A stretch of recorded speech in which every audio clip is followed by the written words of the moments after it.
are very much welcome today in this new channel. By this new channel, you will achieve your goal whose name is Study with Passion. So subscribe our channel for another topic. Let us start. नमस्कार भैया, आज हम पढ़ेंगे रेखा एवं code bye study with passion, हमारी new channel. तो आज हम पढ़ेंगे क्लास नाइन्थ की चैप्टर 6 है रेखा एवं कोड। तो इसके बारे में हम आज अध्ययन करेंगे।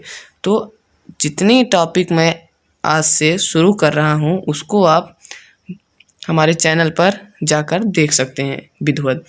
तो आज मैं पहले चैप्टर लेसन 6 रेखा एवं कोड शुरू करने जा रहा हूँ, रेखा गणित का पहला चैप्टर। तो हम इसके अंतर्गत आज पढ़ेंगे, सर्वप्रथम हम पढ़ेंगे रेखा। आपने पिछली कक्षाओं में आपने पढ़ा ही होगा रेखाएं क्या होती हैं। रेखाएं जैसे हम जानते हैं रेखाएं क्या होती हैं। जैसे एक मान लीजिए ए बी कोई रेखा है जिसके दोनों तरफ तीर का निशान हो या जिसकी लंबाई अनंत हो। मतलब एक ए बी रेखा है, इसको हम इधर भी चाहे जितनी दूर पर फैला सकते हैं यानी अनंत तक फैला सकते हैं, तथा इधर भी हम इसको अनंत तक फैला सकते हैं। अच्छा, अनंत तक हम फैला सकते हैं। तो हमने रेखा तो जान लिया बहुत आसानी से, जिसको इंग्लिश में कहते हैं लाइन। अब हम जानेंगे रेखा खंड। अब हम जानेंगे रेखा खंड। रेखा खंड क्या होते हैं?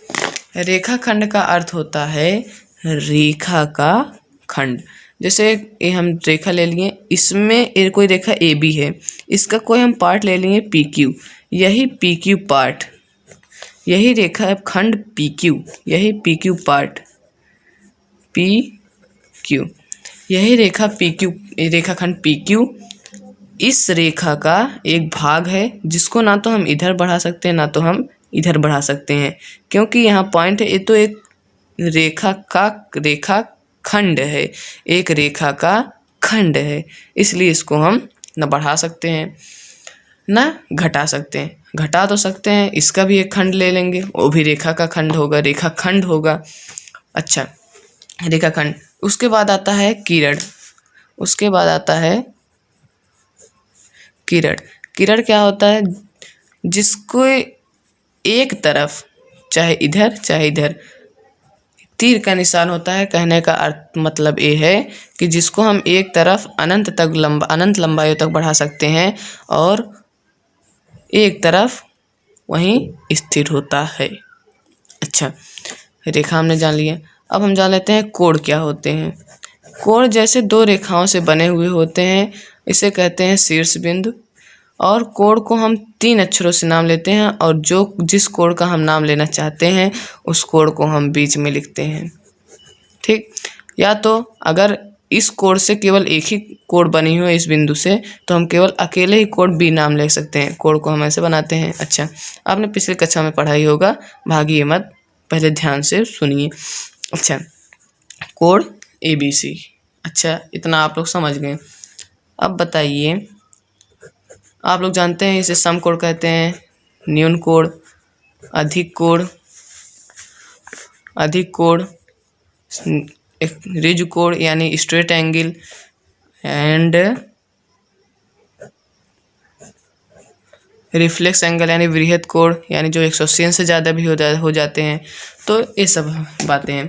इस अध्याय में हम पढ़ेंगे जैसे दो रेखाएं हैं, अगर ये समांतर हैं, दो रेखाएं जैसे ये रेखा ए बी और पी क्यू है, भाई ये समांतर है। अब समांतर का अर्थ क्या होता है? भाई समांतर को हम इस प्रकार लिखते हैं, जैसे ए बी रेखा पी क्यू के समांतर है, तो ए बी रेखा पी क्यू के समांतर है, तो ए बी पी क्यू समांतर को हम इस प्रकार लिखें। अब एक बहुत प्रॉब्लम आ गई भाई, समांतर का अर्थ क्या होता है? बहुत ध्यान से सुनो भाई। समांतर का अर्थ मतलब जैसे ए बी रेखा पी क्यू के समांतर है, मतलब इनके बीच की दूरी आप चाहे जहाँ से नाप लीजिए। मान लीजिए गणित के स्टूडेंट हैं, मान लीजिए ये इसके बीच 5 सेंटीमीटर की दूरी है। अगर हम कहीं भी नापें, मान लीजिए यहाँ नाप लिए 5 सेंटीमीटर, अब यहाँ थोड़ी ना नापेंगे, इन दोनों के बीच नापेंगे 5 सेंटीमीटर 5 सेंटीमीटर 5 सेंटीमीटर, अतः ये रेखा इसके समांतर है। इतनी बातें मैं आशा करता हूँ सबको आ गया होगा। अच्छा ठीक, इसके बारे में आप जान गए। फिर हम क्या इसके बारे में पढ़ेंगे, जैसे ये दो रेखाएं हैं, ए बी है और ए पी क्यू है, एक दूसरे को प्रच्छेद कर रही हैं ना, किस बिंदु पर? ओ बिंदु पर। प्रच्छेद का अर्थ होता है जैसे कोई दो रेखाएं क्या कुछ कोई भी हो, जैसे ये कोई आदमी है, एक दोनों को टक्कर कहाँ मार रहे हैं? यहाँ कुछ कुल सभी बात छोड़िए, जैसे एक कोई ट्रेन है और एक कोई ट्रेन है, ठीक, ये ट्रेन है, ये ऊपर से गई है उसकी पटरी और ये नीचे से पटरी गई है, एक दूसरे को ऊपर नीचे कहाँ मिलते हैं? यहाँ, मतलब प्रच्छेद कहाँ करते हैं? इस बिंदु पर। का सीधे कहने का अर्थ है जैसे ये रेखा इसको प्रच्छेद कर रही है, किस बिंदु पर? ओ बिंदु पर। हम नाम लिख देते हैं ए बी और सी डी। कौन कौन सी रेखा है? ए बी और सी डी। रेखा खंड हो या रेखा हो, दोनों का नाम हम 2 अक्षरों से लिखते हैं। अब ये नहीं कहेंगे रेखा ए बी, लेकिन पहले बात सुनिए, अगर यही रेखा है, इसको हम स्मॉल लेटर से लिख